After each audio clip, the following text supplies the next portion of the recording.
Welcome to a Psalm a Day devotional by Torrie Slaughter, day 218. Worship is warfare when the battle is within. The Lord is my strength and my shield. In him my heart trusts, and I am helped. Worship isn't always easy. Sometimes it's a fight, a resistance against discouragement, distraction, fear, or silence. Psalm 28 takes us into the battlefield of David's heart, where desperation gives way to divine dependence and complaint turns into confident praise. In verse 1, David cries out, "Do not turn a deaf ear to me." This is no casual prayer. It's a plea from a man who knows what it feels like to face the silence of God and still believe he's listening. David calls God his rock, not because the ground beneath him is steady, but because God himself is stability when everything else is unstable. In Ezra chapter 3, the altar is rebuilt amidst fear. The foundation of the temple is relaid with praise, but also weeping. Worship happened in the tension of broken memories and hopeful beginnings. And that's often where we live too, fighting to worship while our emotions are still catching up to the truth that we know.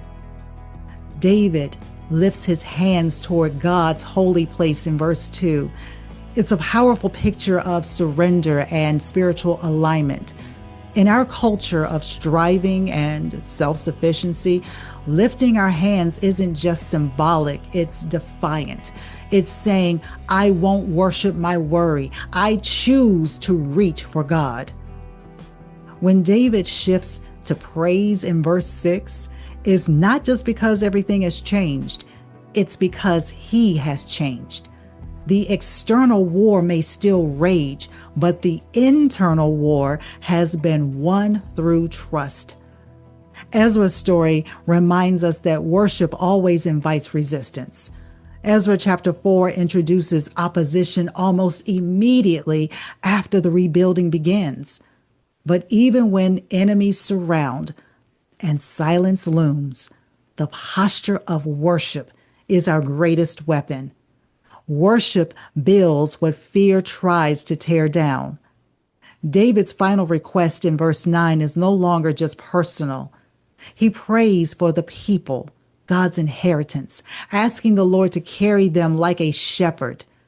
That's spiritual maturity, when your cries turn into compassion for others. When you're fighting to worship, remember, God's silence is not his absence. Lifting your hands is an act of spiritual war. Praise isn't a result, it's a weapon. God doesn't just answer, you are helped. True worship overflows into intercession. So if you're in the middle of a rebuild, emotionally, spiritually, or relationally, don't let the resistance stop you. Let it push you deeper into the presence of the one who hears, helps, and holds you. Join me in prayer. Lord, when I feel surrounded, help me lift my hands instead of throwing them up in defeat. You are my rock, my strength, and my shield. Teach me to worship when it's hard, to praise when I'd rather panic. May my trust in you overflow into prayers for others. Carry me, carry us, and lead us with your shepherding love.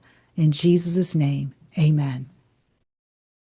To read this psalm and more, please visit ourgivenpurpose.com, and you are invited to join us Monday through Friday at 5:30 a.m. Eastern Standard Time for Divine Alignment, our live Bible study as we are walking through the 1 year Bible together. 1 year, one Bible, one purpose.